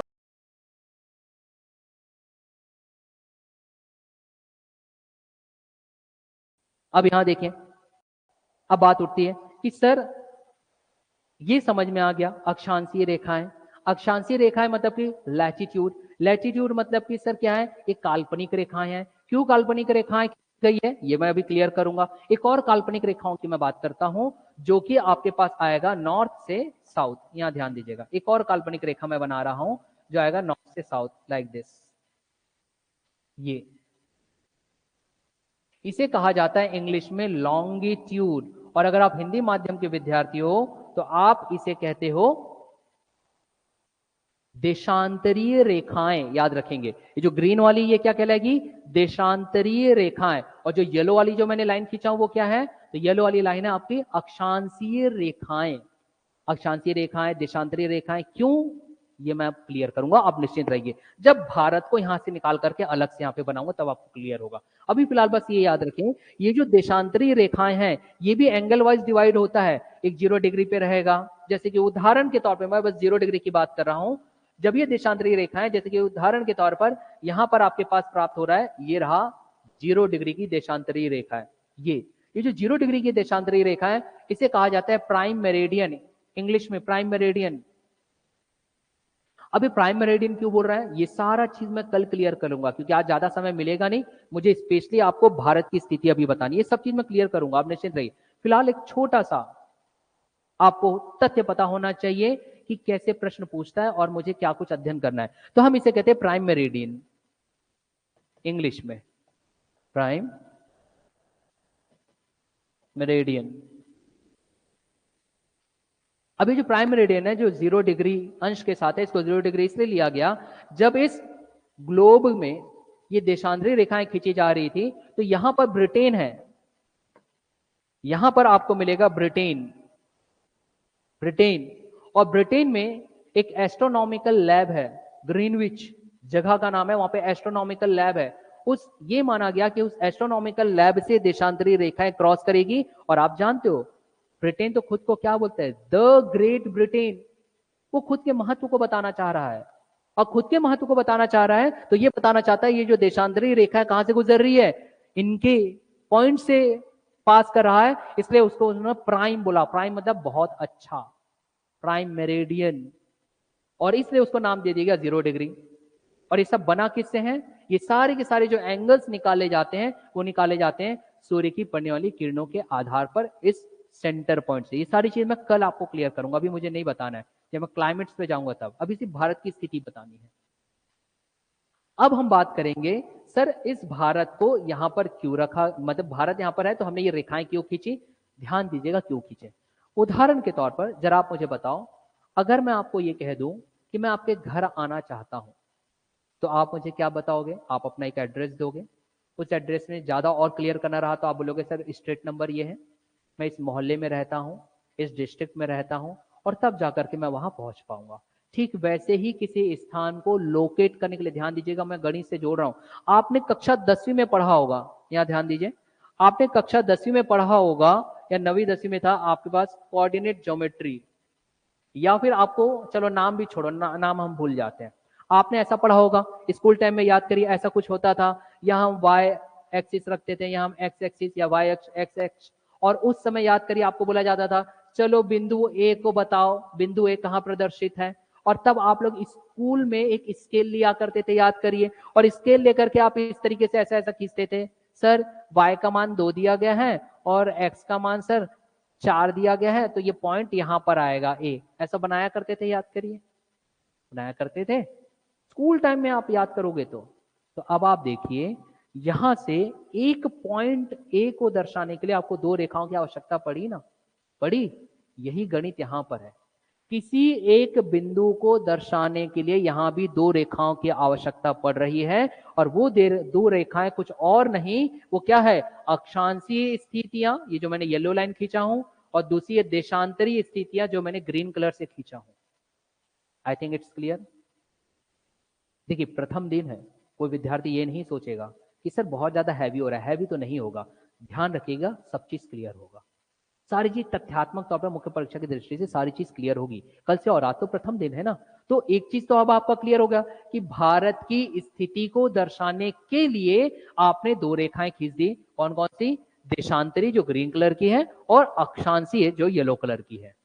अब बात उठता है सर इसका ज्योग्राफिकल और इंपॉर्टेंस क्या है, तो याद रखिएगा जब ज्योग्राफिकल इंपॉर्टेंस की हम बात करेंगे, तो अगर हम अक्षांशीय स्थिति की अगर बात कर रहे हैं, ये अक्षांशीय रेखाएं, तो अक्षांशीय रेखाओं का महत्व यह है कि ये यहां पर हमें बात करेंगे जलवायु वहां की कैसी है, क्या उसका प्रभाव पड़ेगा, उसको ये बताता है क्लाइमेट को लेकर के। ये बहुत महत्वपूर्ण पॉइंट मैं बता रहा हूं, इसे ध्यान रखिएगा, प्रश्न कभी आ जाए तो। जब हम भारत की स्थिति की बात करेंगे, मैं बताऊंगा अभी, वहां पे अक्षांशीय स्थिति भी हम देखेंगे, तो अक्षांशीय स्थिति क्या बताएगा, अक्षांशीय स्थिति ये बताएगा कि वहां की जलवायु कैसी है, मौसम कैसा है। वैसे ही जब हम देशांतरीय रेखाएं, जब भारत के संदर्भ में अगर हम बात करेंगे तो वो क्या होता है, हम भारत के संदर्भ में अगर हम बात करें तो क्लियर याद रखिएगा, देशांतरीय रेखाएं जो है वो आपको बताएगा समय को लेकर के, किसकी बात करेगा, समय को लेकर के बात करता है देशांतरीय रेखाएं। देखो ये इसके महत्व आपको पता चल गया ना, कि देशांतरीय रेखा किसको, ठीक है लोकेट करने के तो काम आएगा, it will be useful to locate your India. भाई बिल्कुल बात सही है, भारत को दिखाने के लिए कि कहां पर है अक्षांशीय स्थिति और देशांतरीय रेखाओं, आपको पता होना चाहिए, बात सही है, लेकिन उसका इंपॉर्टेंस, अक्षांशीय स्थितियां जो है हमको जलवायु संबंधित जानकारी देगी, देशांतरीय स्थिति हमको समय संबंधी जानकारी देगी। इसी कारण तो है बेटा, जब हम भारत के आईएसटी की बात करते हैं, इंडियन स्टैंडर्ड टाइम की हम बात करते हैं, तो हम उसका मान लेते हैं 82 डिग्री एंड हाफ। क्लियर मैं करूंगा। अब आप देखिए, आप अपने पढ़ते हो कि छत्तीसगढ़ में कर्क रेखा गुजरती है, क्योंकि छत्तीसगढ़ से जहां से कर्क रेखा गुजर रही है, तो हम एक अनुमान लगाते हैं कि वहां की स्थितियां जो है जलवायु को लेकर के, मौसम थोड़ा गर्म हो सकता है। भाई कैसे सोच रहे हैं हम, क्योंकि ये दर्शा रहा है ना, इसलिए। अब हम बात करेंगे सर भारत को विशेष तौर पे बताइए, बाकी ये जो है ये मैं क्लाइमेटोलॉजी जब मैं आपका शुरुआत करूंगा, जलवायु को विशेष तौर पे बताऊंगा, तब यहाँ का एक एक पॉइंट बताऊंगा, अक्षांशीय स्थिति को लेकर के, देशांतरीय स्थिति को लेकर के, देशांतर रेखाएं क्या होती है, अक्षांशीय रेखाओं का क्या महत्व पड़ रहा है, ये मैं बाद में बताऊंगा। अभी आज क्योंकि प्रथम दिन है, मुख्य परीक्षा में भारत का क्षेत्र दिया गया है, तो भारत के क्षेत्र को पहले हम प्रदर्शित करते हैं, और वो प्रारंभिक परीक्षा की दृष्टि से। चलिए आगे बढ़ा जाए।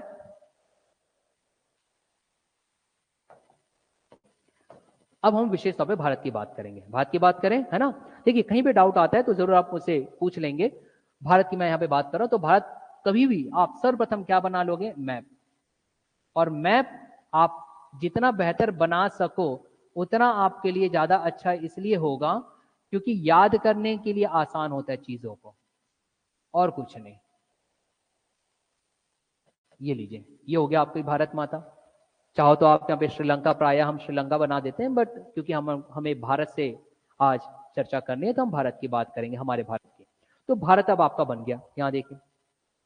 अब बात आती है कि सर भारत की मुझे स्थिति बतानी है, कैसे बताएंगे। मैंने अभी आपसे बताया विद्यार्थियों कि भारत की स्थिति हम अक्षांशीय और देशांतरीय रेखाओं को लेकर के बताएंगे, ठीक वैसे ही जैसे कि हम कक्षा 10वीं में हम पढ़ा करते थे, जब कोऑर्डिनेट ज्योमेट्री में किसी एक बिंदु को दर्शाने के लिए x और y का मान पता होता था, ठीक वैसे ही अब आपको अक्षांशीय और देशांतरीय रेखाओं का मान पता होना चाहिए, वैल्यू पता होनी चाहिए, तब जाकर के आप भारत को प्रदर्शित कर पाओगे किस स्थान पर है वो।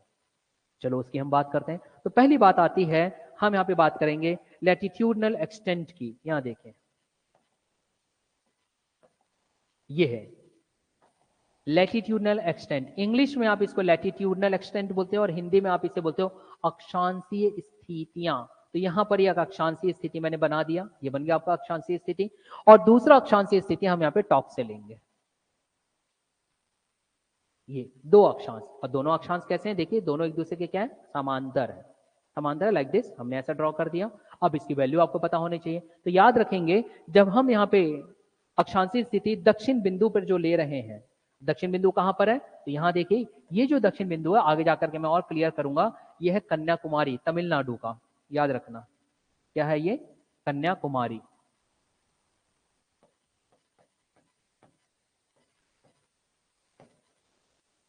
अब इसकी वैल्यू क्या है सर, अक्षांशीय स्थिति बता दीजिए। तो जब हम इसकी वैल्यू में जाते हैं तो ये आपके पास मिलेगा वैल्यू इसकी 8 डिग्री 4 मिनट नॉर्थ।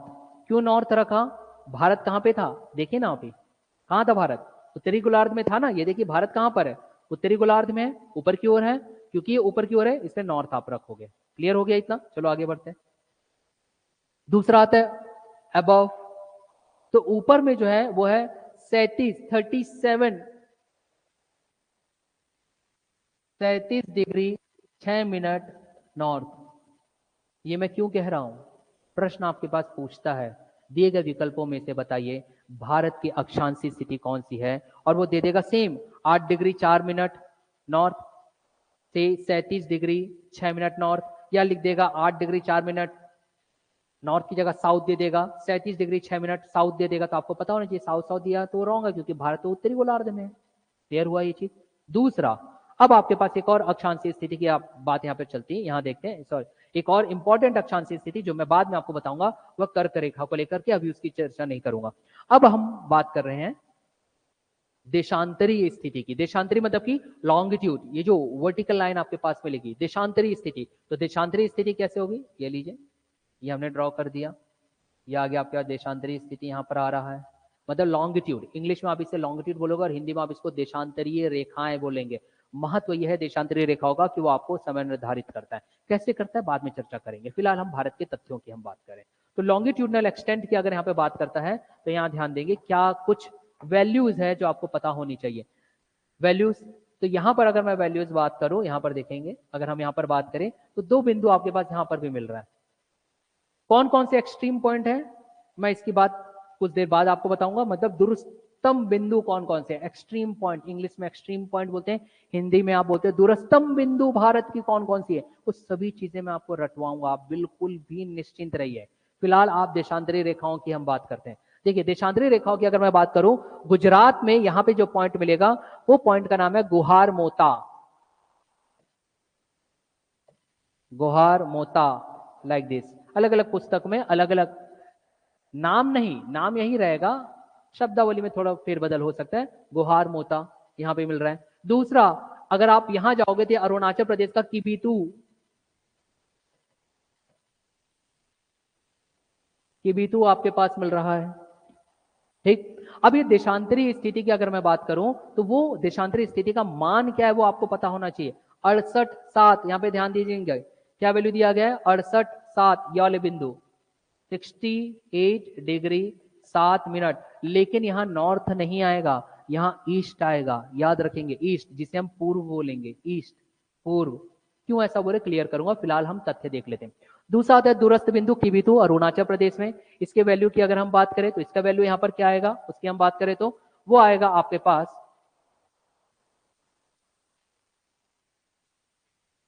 किबीतू में 68.7 से लेकर के आप जाते हो 97.25, 97 डिग्री 25 मिनट ईस्ट। अब बात उठती है सर यहाँ पे आपने ईस्ट क्यों रखा sir, what is the reason behind it that you are putting the E, पूर्व आप क्यों रख रहे हो। तो भाई आप ग्लोब में चले जाओ ना, ग्लोब में चले जाओ, देखो ना आपके पास, अगर आप यहाँ पे ग्लोब में जाते हो तो आपको पता चलता है भारत कहां पर है, पूर्व में। किसके पूर्व में है, यहाँ देखो, यहाँ पे जो आपने ग्रेट ब्रिटेन रखा था उस ग्रेट ब्रिटेन के पूर्व में है ना, इसलिए हम वहां पे पूर्व रखते हैं देशांतरीय रेखाओं को लेकर। I think it's clear to you. याद इसलिए रखिएगा क्योंकि प्रश्न आपके पास पूछ देता है दिए गए विकल्पों में से बताइए भारत की देशांतरीय अक्षांशीय रेखाएं क्या है, और पूर्व की जगह पश्चिम लिख देगा, ई की जगह डब्ल्यू लिख देगा, और एग्जाम का इतना प्रेशर रहता है कि हम उसे समझ नहीं पाते हैं। समझ नहीं पाते हैं, इसलिए ये आपको क्लियर किया गया है डाउट। चलिए आगे बढ़ते हैं अब हम। तो आपके पास ये पॉइंट तो क्लियर हो गया है ना। नेक्स्ट पॉइंट अब आपके पास आता है, सर आपने ये बता दिया, अब आप बताओ सर हमारे मुख्य परीक्षा में क्या दिया मैंने पॉइंट। मुख्य परीक्षा में पॉइंट आपको पास बताया गया है कि भारत का क्षेत्र, मुख्य परीक्षा की मैं बात कर रहा हूं, इसका मतलब प्रारंभिक परीक्षा में भारत के क्षेत्र को लेकर के विशेष फोकस करना होगा। तो भारत के क्षेत्र को बताना है तो भारत के क्षेत्रफल की बात करना पड़ेगा। क्षेत्रफल के साथ ही साथ भारत के कितना एक्सटेंट है, लंबाई चौड़ाई, ये सारी चीजें हमें बात करनी पड़ेगी। तो फिलहाल अक्षांशीय स्थिति अगर बात चलती है तो हम कैसे लिखेंगे, देखो मैं तथ्यों की मैं बात कर देता हूं, आप तथ्यों को इस तरीके से लिखेंगे, अक्षांश, भारत की अक्षांशीय स्थिति, अब भारत की अक्षांश स्थिति की अगर बात किया जाए तो आप बोलोगे कितना है, 8 डिग्री 4 मिनट नॉर्थ से कितना है, 37 डिग्री 6 मिनट नॉर्थ। अभी ये दूरस्थम बिंदु की बात कोई नहीं करेगा, कोई विद्यार्थी मुझसे, वो मैं आपको बाद में बताऊंगा, अभी फिलहाल हम इस पर चर्चा कर रहे हैं। दूसरा जो है, अब आपके पास आ जाएगा अक्षांश का देशांतरी, जिसको हम लॉन्गिट्यूड भी बोलते हैं। तो देशांतरी स्थिति हम लिख लेते हैं। देशांतर रेखाओं की अगर मैं बात करूं तो हमने क्या देखा, 68 68 डिग्री 7 मिनट ईस्ट, ये नॉर्थ नहीं है, ये ईस्ट आएगा, ईस्ट से 97 डिग्री 25 मिनट ईस्ट, ये आप याद रखोगे, ठीक है। ये चीज आपको याद रखनी है। 2 पॉइंट आ गया, क्योंकि प्रश्न ऐसे ही पूछता है, बस ये एन की जगह वो डब्ल्यू लिख देगा या ई लिख देगा, वो आपको पता होना चाहिए, ठीक। अब देखें, अब मैंने आपको बताया कि देशांतरीय रेखाओं का अपना महत्व है समय को लेकर के, अक्षांशीय रेखाओं का अपना खुद का महत्व है जलवायु को लेकर के, वहां के मौसम को लेकर के, थोड़ी देर बाद इसकी चर्चा करेंगे। पहले हम भारत के क्षेत्र, जैसे मुख्य परीक्षा में भारत का क्षेत्र लिखा गया है तो प्रारंभिक परीक्षा में के लिए काफी महत्वपूर्ण होता है माय डियर।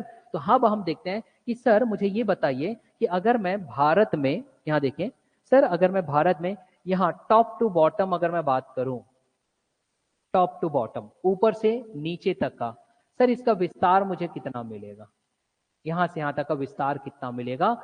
इंग्लिश में आप बोल सकते हैं सर कितना एक्सटेंट मुझे मिलेगा, extent, what is the extent from north to south, या फिर सर यहां पर मुझे कितना विस्तार मिलेगा उत्तर से दक्षिण की ओर। तो विस्तार आप याद रखोगे, यहां पे जब हम विस्तार की बात करते हैं तो आपके पास आता है 3214 किलोमीटर, 3214 किलोमीटर,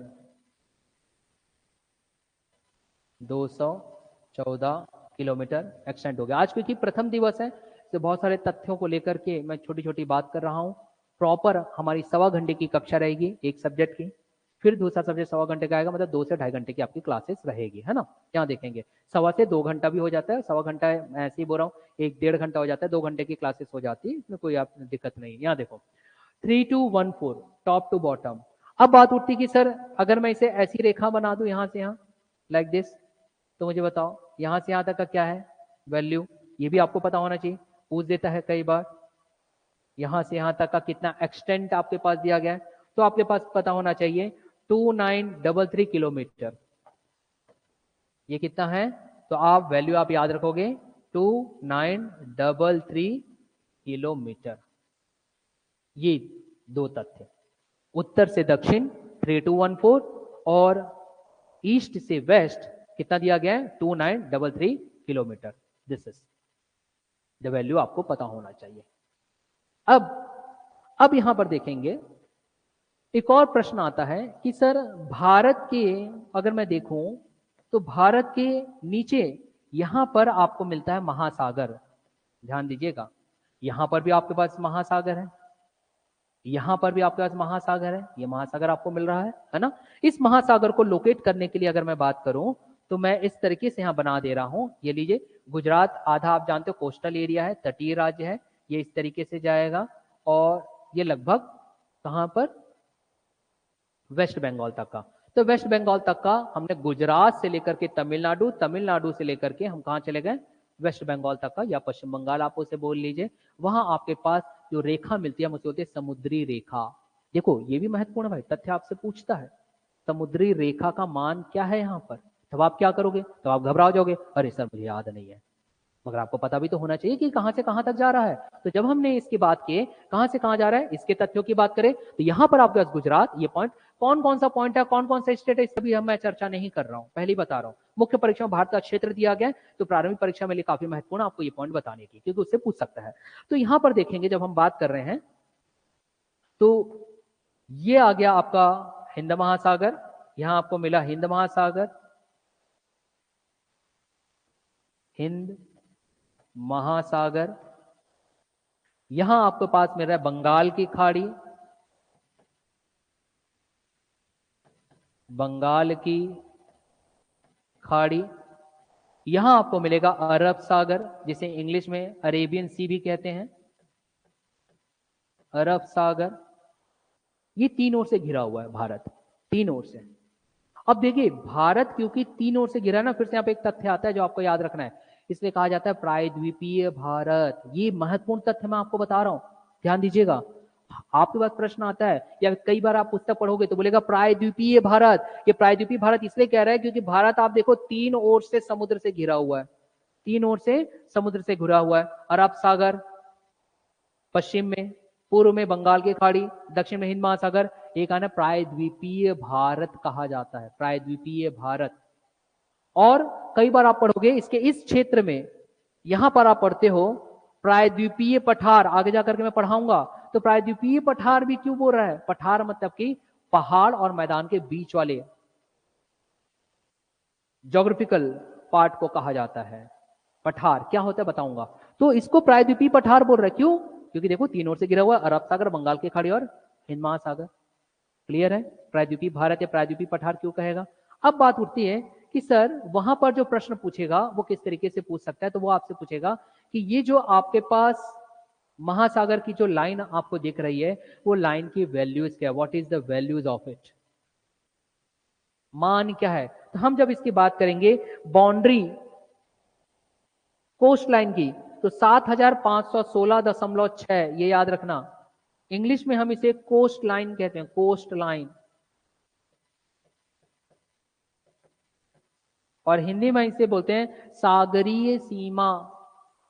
कितना है, सागरीय सीमा है 7516.6 किलोमीटर।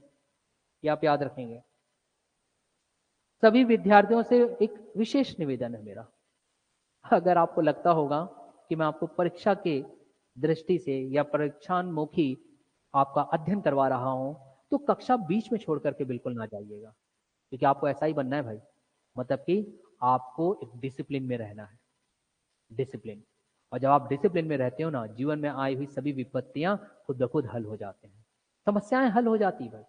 डिसिप्लिन रहिए बस, क्योंकि आपको आगे जाकर के लॉ एंड ऑर्डर मेंटेन करना है। और लॉ एंड ऑर्डर मेंटेन करना है तो आप में अपने में डिसिप्लिन होना रखना पड़ेगा। और डिसिप्लिन मतलब कि सही समय पर कक्षा और सही समय पर कक्षा का अध्ययन, बस बन गए आप ऐसा ही। यही गुरु मंत्र है उसका।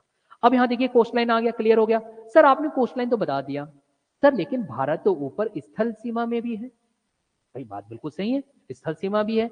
जब मैं यहाँ पे स्थल सीमा की बात करता हूं, यहां ध्यान दोगे विद्यार्थियों, जिसको हम इंग्लिश में बोलेंगे लैंड बाउंड्रीज।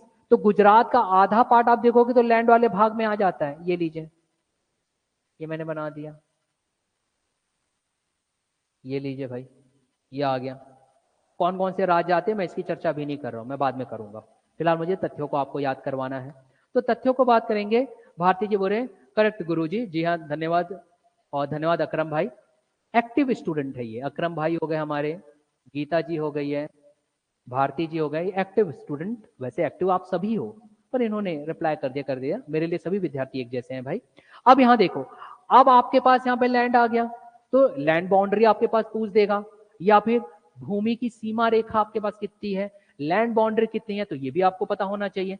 जब हम लैंड बाउंड्री की बात करेंगे तो आप ऊपर जाओगे, ऊपर, और ये जो ब्राउन कलर से बताया हूं, इसकी जो वैल्यू है वो दी गई है लैंड बाउंड्री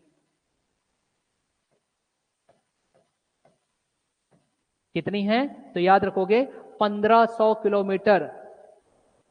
और एग्जैक्ट अगर मैं बात करूं तो 1500 बोल दिया, 15,000 किलोमीटर आसपास की अगर बात करूं, और एग्जैक्ट वैल्यू तो 15,200 किलोमीटर, ये वैल्यू आप याद रखोगे, 15,200 किलोमीटर। अब ये तथ्यों को आपको याद रखना है, क्योंकि प्रश्नों को ना इन्हीं तथ्यों के पीछे वो घुमाएगा। लैंड बाउंड्रीज कितनी है, कोस्ट लाइन या फिर समुद्री रेखाएं आपके पास कितनी हैं, अक्षांशीय रेखाएं क्या है, देशांतरीय रेखाएं आपकी कितनी हैं, ये सब वो कहेगा। ये पता होना चाहिए आपको। आई थिंक इट्स क्लियर, इतना आपके पास क्लियर हो गया। अब आपके पास और क्या क्या पूछ सकता है भाई? आपके पास पूछेगा लैंड बाउंड्री, तो आपने बता दिया मुझे, बता दिया आपने मुझे लैंड बाउंड्री। हाँ सर, हम लैंड बाउंड्री जान गए। और हमें क्या जानना चाहिए सर? हमें ये भी तो पता होना चाहिए कि आपने ये तो बता दिया कि हमारा भारत जो है यहां पर लैंड से भी घिरा हुआ है, लेकिन सर उस लैंड में हमारे पास कौन कौन से पड़ोसी देश हैं, वो भी मैं बता देता हूं। वो भी महत्वपूर्ण है हमारे पास पड़ोसी देश। कॉमन सी चीजें जो आप जानते हो, मुझे बताने की आवश्यकता नहीं है, ये सभी विद्यार्थी जानते हैं। जैसे कि यहां पे अगर मैं बात कर दूं तो सबसे पहले आएगा बांग्लादेश, एक याद रख लीजिए आप, बांग्लादेश। हार्डली 5 मिनट का बचा हुआ है, हार्डली 5 मिनट, फिर इसका दूसरी कक्षा चालू होगी। विद्यार्थियों थोड़ा सा मुझे और आप लोग झेल लीजिए अगर मैं आप लोगों को झेला रहा हूं। और हाँ भाई, अगर नहीं झेला रहा हूं, बढ़िया आपको पढ़ा रहा हूं, आपको बोर नहीं लग रहा है, तो अंत में जब मैं बोलूंगा मैं कक्षा यहाँ पे छोड़ने वाला हूं, तो भाई आप लाइक मार करके मुझे बता सकते हो कि हाँ सर सारी चीजें क्लियर हो गई, आपने झिलाया नहीं, आपने बहुत अच्छा पढ़ाया है। देखिए, देयर शुड बी अप्लॉज भाई, होना चाहिए ना। हम किसी की आप तारीफ कर दो कि हाँ भाई आपने वर्क सही किया, तो देखो उसका कार्यक्षमता और बढ़ जाता है ना। तो यहाँ देखिए आपके पास आया बांग्लादेश। बांग्लादेश के बाद यहां पर आपके पास ये इस स्थान पर आपको पास मिलेगा म्यांमार। म्यांमार, ये मैं बाद में चर्चा करूंगा कि बांग्लादेश कितनी बाउंड्री कवर कर रहा है, म्यांमार कितना कवर कर रहा है, बाद में बताऊंगा।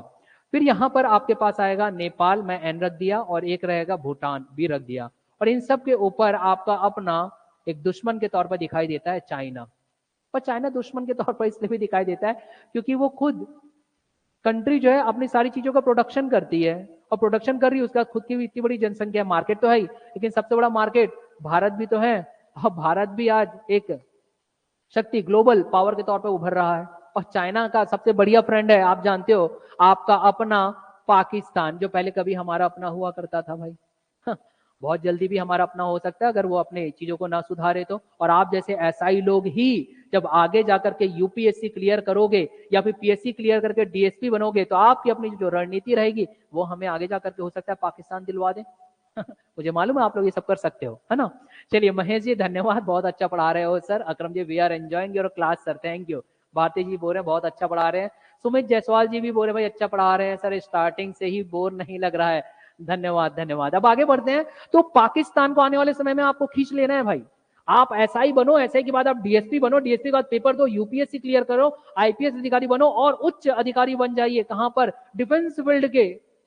और पाकिस्तान जो आज हम पर अत्याचार कर देते हैं ना कुछ भेज करके, आपको मालूम है आतंकवाद को बढ़ावा, आप पाकिस्तान को हमारे पास ला लो। ठीक, अब यहां पर आपके पास मिलता है छोटा सा अफगानिस्तान, ये हमारा भाई के तौर पर हमें दिखाई देता है, इसमें टेंशन नहीं लेना है। हो गया? तो कौन कौन सा हमने देख लिया? यहां पर हमने बांग्लादेश देख लिया, हमने म्यांमार देख लिया, नेपाल देख लिया, भूटान देख लिया, चाइना, पाकिस्तान और अफगानिस्तान, ये है हमारे पड़ोसी देश। मगर एक और पड़ोसी देश विशेष तौर पर अगर मैं बात करूं तो यहां पर हम बना देते हैं श्रीलंका। ये इस तरीके से हम यहाँ पे बना देते हैं, मैं यहाँ पे बना देता हूँ लाइक दिस, श्रीलंका। तो श्रीलंका भी आप पड़ोसी देश में ले सकते हैं, मैं एसएल ले रहा हूँ, एसएल श्रीलंका।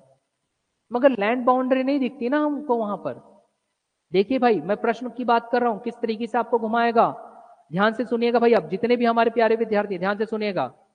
भारती जी, अगर आपके पास ऐसा प्रश्न कर दे, दिए गए विकल्पों में से बताइए लैंड बाउंड्री को लेकर के या स्थलीय सीमा हमारे नेबर या पड़ोसी कौन है, तो स्थलीय सीमा में आपके पास श्रीलंका नहीं आता भाई।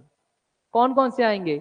Bangladesh, Myanmar, Nepal, Bhutan, China, Afghanistan, Pakistan. मैं विशेष तौर पे बोल रहा हूं क्योंकि हम बचपन से पढ़ते हैं श्रीलंका भी हमारे यहाँ पे पड़ोसी देश है। हाँ है, लेकिन लैंड बाउंड्री को लेकर के नहीं है ना। यहाँ तो महासागर आपको दिखाई दे रहा है, और ये इस महासागर में अगर मैं बात करूं तो आपने रामायण पढ़ी नहीं होगी तो देखे तो होंगे भाई, और सुना तो होगा आपने कि यहाँ पर आपके पास इस तरीके से राम सेतु का निर्माण हुआ है, और अगर मैं बात करूं तो आपने इतना तो पढ़ा होगा कि यहाँ पर जो महासागर है ये इनको यहाँ पर अलग करती हुई रेखाएं आपको मिलेगी जिसे हम पाक स्ट्रेट कहते हैं। गल्फ मन्नार बोलेंगे, मन्नार की खाड़ी। तो ये दो चीज यहाँ पे दिखाई देती। क्या मैं बात कर रहा हूं? मन्नार की खाड़ी। बस हार्डली 2-3 मिनट और फिर मैं ड्रॉप कर दूंगा कक्षाएं। और पाक स्ट्रेट, पाक स्ट्रेट नाम है। मन्नार की खाड़ी, गल्फ ऑफ मन्नार, पाक स्ट्रेट। पाक स्ट्रेट मतलब कि भाई नाम है ना, यहां पर पानी है ना, पानी इसको अलग करता है, इसलिए लैंड बाउंड्री वाले नेबर में नहीं आता। तो ना रखना आप लैंड बाउंड्री वाले नेबर में, ठीक है। तो I think it's clear to all of you. आगे का मैं अब आपको कल बताऊंगा। यहीं पे मैं मेरी कक्षाएं खत्म करता हूं क्योंकि अब पारी हो चुकी है छत्तीसगढ़ पढ़ने की। तो माय डियर स्टूडेंट, अगर आपको आज की कक्षा काफी ऊर्जा वाली लगी होगी, एनर्जी से भरपूर होंगे और आपने एंजॉय किए होंगे, तो जल्दी से मुझे रिप्लाई बोल दीजिए, थैंक यू बस बोल दीजिए। मैं क्लासेस को यहीं खत्म करता हूं जल्दी से, फास्ट। और हाँ, नाम अगर आपको मेरा जानना है तो भाई मेरा नाम है क्रांति सर, और मैं आपको फिलहाल अभी इंडियन ज्योग्राफी पढ़ाऊंगा, उसके पश्चात फिर हम आगे और भी सब्जेक्ट को देखेंगे। तो फिलहाल जल्दी से मैं क्लास यहाँ पे खत्म करो। Akram ji thank you to all of you my dear. Recorded classes आपको मिल जाएगी 24/7, जब देखना है जितना देखना पढ़िए। और हाँ, अगर बेहतर क्लासेस लग रही है तो अपने और भी विद्यार्थियों को बताइए। शिक्षा बांटोगे तो शिक्षा बढ़ेगी, मस्तिष्क में कम नहीं होगी, ठीक है। Thank you to all of you, thank you. Thank you Praveen ji, Sumit ji thank you, Akram thank you, Chandra Prakash ji thank you to all of you, thank you Chandrika.